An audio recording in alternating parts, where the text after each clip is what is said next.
Good morning, Atkinson. Good to see you again. And we're on a different day today, and we have two new other people that went to the center school, and we're looking to get more information about their experiences about attending this school. My name is Ellen Beckwith, and I represent the Atkinson Historical Society, and I'm chairing the committee to restore this building. So we have actually a sister and brother with us today, and I'm going to ask the sister to introduce herself and then the brother, and also mention how many years you went to the center school. My name is Jean Garrity. I came to Atkinson at a very young age, and I went to the Atkinson schoolhouse for the first grade, when the year that they were closing. So 1948 and 49 school year. And you? I am Stephen Albert, the twin brother of Jeannie Garrity, and I attended the school in 1948. And I want to thank you for doing your work that you've been doing in the Atkinson Historical Society for fronting this operation. I really hope that this helps. It's a privilege to do this, to be honest with you, and I'm learning so much from interviewing people. Can you tell us how many people, how many grades were in this building when you attended here for the first time? There was 8 grades, 1 through 8. Of course, I was young, so it was just the first grade for me, and then the school closed in 49. 49. Yeah. Stephen, do you have any idea how many children were there for grades 1 through 8? I think Or an estimate, at least. I think it was about maybe just under 30, about 28 or 30. And, fortunately, I was, had the best grades in the entire first grade. I was, yeah. So was it all one big room at that? It was all one big room. Grades 1 through 8. 1 through 8. Small kids on the left and the big kids on the right. Wow, amazing. What was your favorite subject when you I think I enjoyed school when I first went to school. It didn't make any difference as far as the subject because you're only in first grade. Right. So you're doing color crayon and writing. Did the older children help the younger children? Yes, and my favorite subject was recess. So, there was that going on, but there was also other things that were going on. And I was kind of cut up at the time and spent a good deal of time around the corner in the cloakroom where, Mrs. White would often delve out some capital punishment. And, it was just something that was accepted. It was encouraged by the parents. That, you can beat my kid. Anything wrong, just beat my kid. And sometimes it was severe beatings in there. Everybody would be clutching, things would, and so he'd be beaten. Nobody ever saw it. Right. So he was beaten in the other room. Okay. So there was that. There were happy times too, recess being one of them. Yeah. So if you were in that entryway coat room, would you end up staying there for a really long time? Yeah, I used to have to face the wall, but I didn't because I could hear her coming. So, basically what I would do is come around and I would be spying at everybody, that was there, checking out who had That's lunch. like putting a child in a corner. I was just going to say a growing time up, there was no such thing as timeout back then. Right. It was go to the corner, and they spanked the children. Yes. And I think some children need to be spanked today. There was a thing of who could take the most severe punishment because it was like a ruler that would go across your hands. Hold your hands out, they beat the crap out of your hands. All right, so you estimate there were about 32 children going to this one-room school here, all 8 grades. Yeah. How many teachers? Just one? One teacher and a lot of chaos. Interesting. So she taught, or he taught all subjects? All subjects. Yeah. What was her name? Mrs. White. Okay. Mrs. White. All right. And your memory is that she was here for a fairly long She was time. a long time, and my mother remembered her too, from way back from there. So I think she was there, I think we looked it up in the Historical Society, and she was here about 20 years or close to it. Okay. And she went to the Rockwell School before retiring. I was going to ask you if she accompanied you to the Rockwell School. And you can find that information under the school board portion of the annual reports. And you can get that all through UNH. And it's fascinating to see who the teachers were at different times in Atkinson. One thing I did want to add, I think having that many children in the classroom, the teacher would start with the first graders, give them their assignment, the second graders, it might be the first and second graders, and then they progressively would go up on the age and what you were to accomplish while you're in school. It's hard to imagine teaching all 8 grades, really. Well, a lot of it was taught by the students too. Remember that students in the 7th and 8th grade would be teaching the 1st and 2nd grades. Okay. So, that just added to the whole, if you had a smart kid, there would be one smart kid, and there was quite a few dumb kids too. It's like, all smart kids. Okay. It was a one-room school, but there was a lot of that going on too. What is your memory of how they kept this room? And it's a fairly big room without the petitions that we have on it today. What was your memory of how that was heated? That building was heated. Did you have heat? Yeah. Potbelly stove. In the back. Yeah. The building, yeah. So, and we talked to the other 2 people yesterday. They assumed that the teacher came early enough to start that up. No. So that it would be warm when you got here. It could have been, but oftentimes again you'd rely upon the 7th and 8th graders to get things going. Okay. Oftentimes, if somebody came, except I remember that everybody was pretty much outside, but that couldn't have happened in winter. Right. Right. Yeah. But it's hard to say at this point. Okay. Have you stayed in touch with any of your classmates over the years at all? Yep. Can Definitely. you kind of talk about that a little bit? Well, we had, Chris, you're talking 6-year-olds, Right. okay? As far as the classmate, I remember more in the upper grades.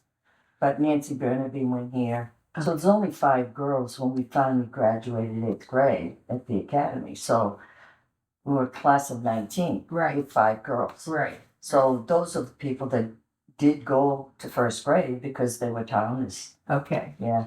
How about you, Stephen? Have you stayed in touch with anybody? Not anybody particularly from the one-room school. Schoolhouse. Okay. People in Atkinson, but not from the one-room school. Okay. All right. So after you finished the 1st grade, you went over to the Rockwell School.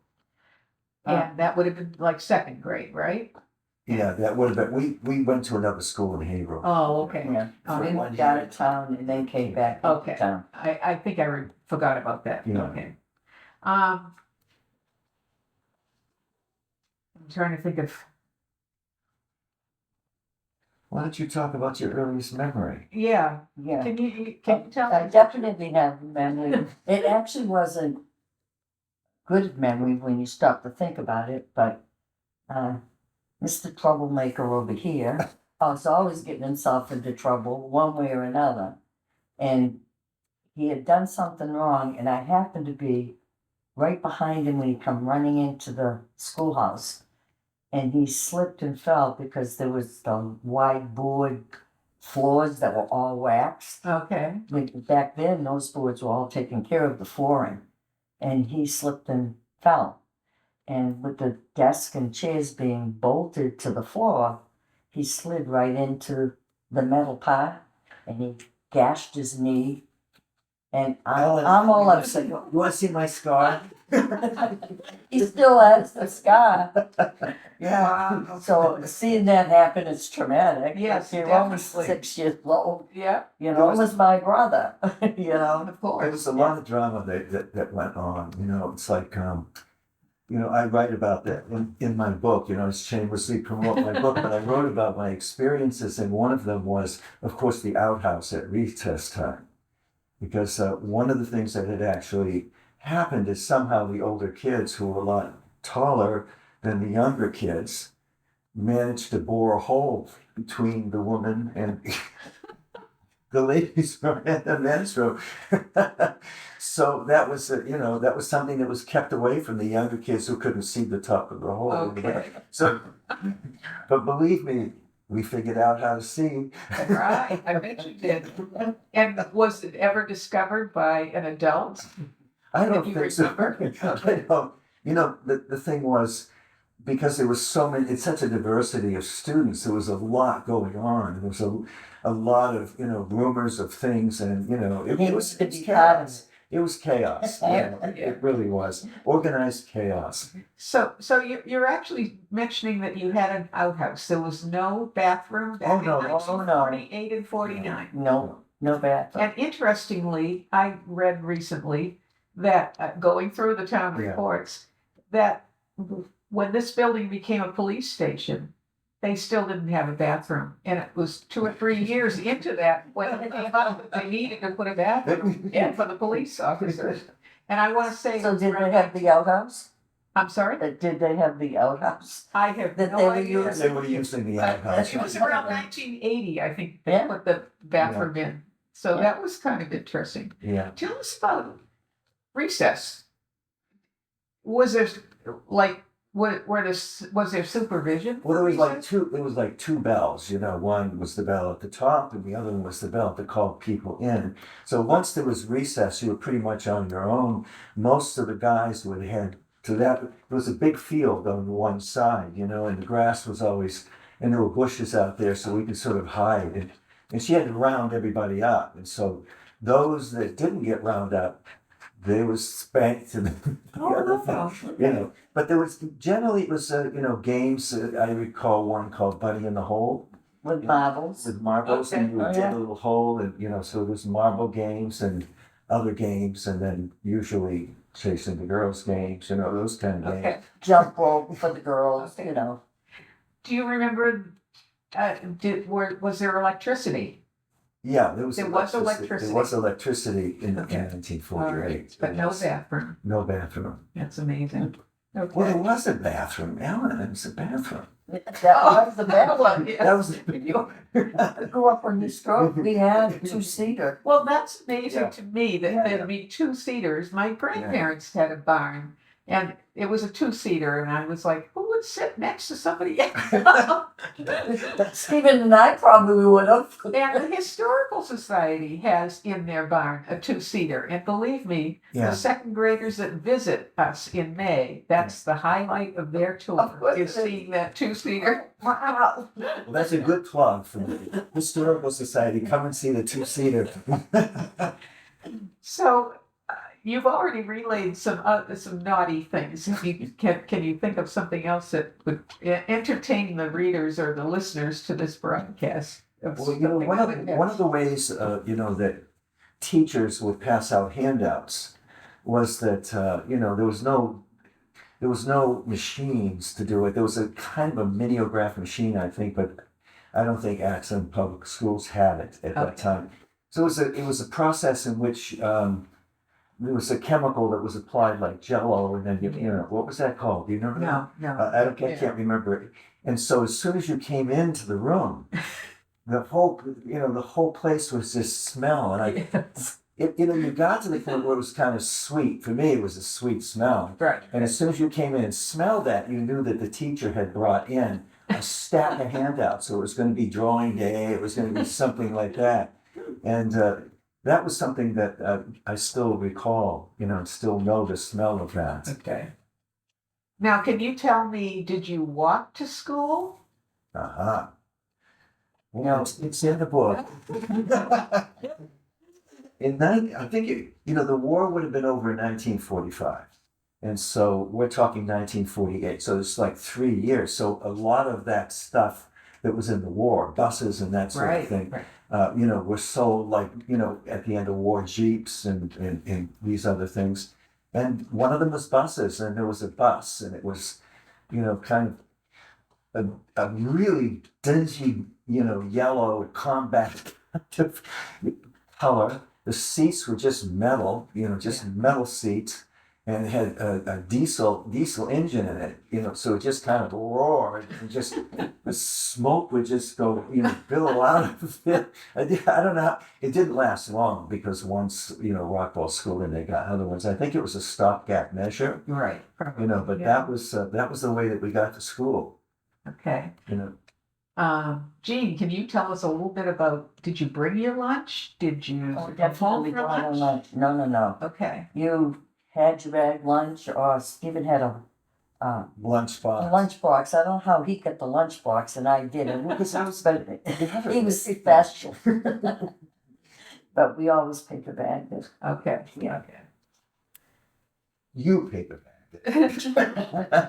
So after you left the center school, you went to Haverhill for a little while. When did you come back to Atkinson? When we were about 11 years old, into about the 6th grade, And where did you attend? Rockwell School. Rockwell School. Right, that now opened, and now all of the 8th grades were there, but in our classroom, there was the 5th, 6th, 7th, and 8th grade, and the principal taught the grades. Yes. And then everybody moved to the academy. Right, well, we didn't move until we were the first graduating class to the academy. Okay.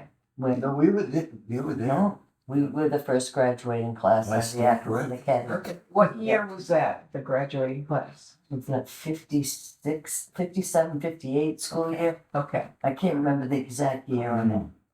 But George, you remember graduating? Yeah.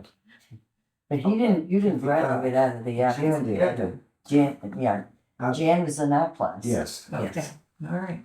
Yeah. And you had a class of like 5 that graduated. What, from No, 8th grade? No, it was He 14. was 14. Oh, wow. 5 girls. Okay. No, it was 19. 5 girls and 14 boys Okay. Yeah. Wow. Yeah.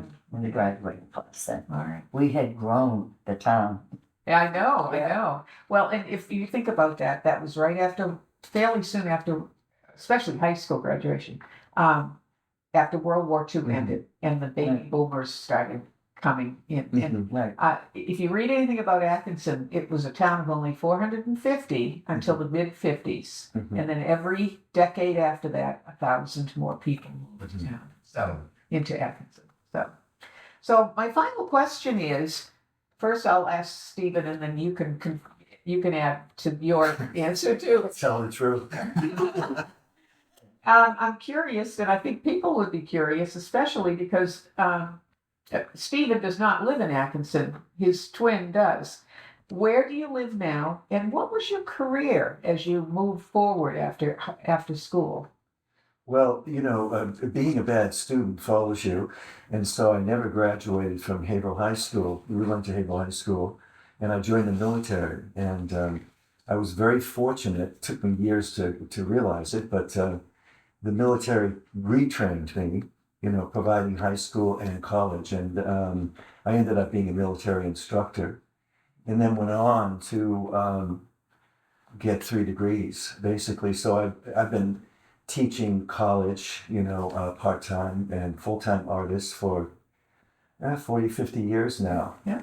And traveling all over the United States and Canada doing that. And it based primarily in the last 38 years out of San Francisco, 10 years in New York, and Yeah. back every year at least, to New Hampshire, to visit parents and friends. Right. So think about where your trajectory went from not finishing high school, but then getting college degrees and stuff. That's pretty amazing when you think about it. It all started at the little school. It's like, Yeah. So, Jean, did you have a career? Did you work a job? And I did. And where did you end up landing? Well, I ended up getting married quite young and had 5 children. Okay. I was 20, and I did many things with my husband. Of course, you figure we probably made $40 a week. That's what we lived on. Yeah. I got into several things. I'm very visual, so I got into wallpapering. I've been hanging wallpaper for 47 years. I did the Atkinson Country Club. I did a lot of work for Peter when Peter was opening up all of these condominiums. plus all over. I've traveled to Bar Harbor, Maine, doing wallpaper, Texas, doing wallpaper. Very high end, I might So say. I find it very rewarding. Yes, I bet you do. Mm. And if you think about that, both of you are very visual Yeah. in your careers. Yeah, the family, the Yeah. other family members are Yeah. also, that gene was definitely in our That's family. wonderful. And myself, anybody can do anything if they set their mind to it. People give up before they even start things. But I can build a house. If you show me how, I'll build it. I've built stone walls, walkways.